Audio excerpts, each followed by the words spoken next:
தமிழ்நாடு முதலமைச்சராக போகக்கூடிய தாவேக்கு தலைவர் விஜயிடம் எதிர்பார்ப்பது என்ன என்பது குறித்து கள்ளக்குறிச்சி மாவட்ட மக்கள் கூறுவதை கேட்கலாம். இப்போ வந்து பார்த்தீங்கன்னா விஜய் வந்துட்டாருன்னா ஊழல் இல்லாமல் இருக்கணும். எங்கே போனாலும் லஞ்சம் லஞ்சம் லஞ்சம் லஞ்சம் இதில் தான் போயிட்டு தவிர லஞ்சம் இல்லாமல் ஒரு வேலையும் ஆகிறதில்ல. அதை கொஞ்சம் பார்த்தீங்கன்னா பரவாயில்ல. அதாவது மகளிருக்காக உதவித்தொகை தரேன்னு சொல்லியிருந்தாரு. அது ஏற்கனவே போன ஆட்சியில் செஞ்சாங்க. இந்த ஆட்சியில் எக்ஸ்ட்ரா தரதா சொல்லியிருந்தாரு. அதை நிறுத்தாத அதை செய்யணும். மகளிருக்கான உதவித்தொகை என்னென்ன சொன்னாங்களோ பென்ஷன் காசு சொன்னாப்புல பென்ஷன் காசு கொடுக்கணும். அதே மாதிரி பார்த்திங்கன்னா குழந்தைங்களுக்கு வந்து பிறக்கிற குழந்தைங்களுக்கு பவுனு தரேன்னு சொன்னாப்புல. கல்யாணம் பண்ணிக்கிட்டு போகிற பெண்களுக்கு வந்து பட்டு புடவை 1 பவுன் தங்கம் தரேன்னு சொன்னார். அதே மாதிரி பார்த்தோன்னா இந்த தமிழகம் முழுவதும் எங்கே பார்த்தாலும் இப்போ கலைஞர் ஆட்சியில் பார்த்திங்கன்னா வந்து ஒரு சில பஸ்ஸு மட்டும்தான் வந்து இலவச பேருந்து. ஆனால் வந்து மற்ற பேருந்தெல்லாம் கிடையாது. ஆனால் இவர் விஜய் வந்து தமிழகம் முழுவதும் எங்கானாலும் தமிழகம் முழுவதும் நீங்கள் வந்து இலவச பேருந்து போகலாம் அப்படின்னு சொல்லி தமிழகம் முழுவதும் கொடுத்துருக்காப்புல. அதெல்லாம் வந்து நிறைவேற்றணும். பெண்களுக்கு பாதுகாப்பு வேணும்.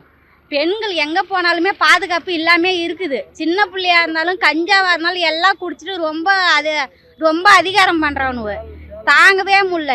விஜய் அண்ணன் என்னெல்லாம் சொன்னாரோ அது எல்லாருமே செய்யணும். சித்தலூரில் தான் ஒயின் ஷாப்பே இருக்குது. நாங்கள் காட்டுக்கே போக முடியல. போயிட்டு வந்தாலும் வரலனாலும் கூட்டம் அதிகமாக இருக்குது.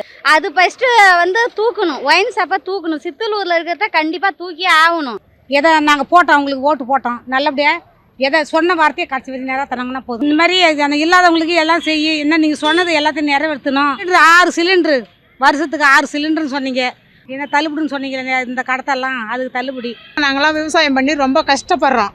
அதனால் பிள்ளைங்களாம் காலேஜ் பணம் கட்டி படிக்க வைக்கிறோம், கவர்மெண்ட் ஸ்கூலில் படிக்க வைக்கிறோம். அதுலாம் படிச்சுட்டு வேலை வெட்டி இல்லாமல் வீட்டில் இருக்குங்க. பிள்ளைங்களுக்கு பாதுகாப்பு இல்லை. அவர் என்ன சொன்னாரோ அதை கரெக்டாக நடத்த சொல்லுங்கள். நாங்கள் அவங்கள நம்புகிறோம், அவங்க எங்களை நம்பணும். எங்களுக்கு என்ன செய்யணும்னு சொன்னாங்களோ அதை செய்யணும்.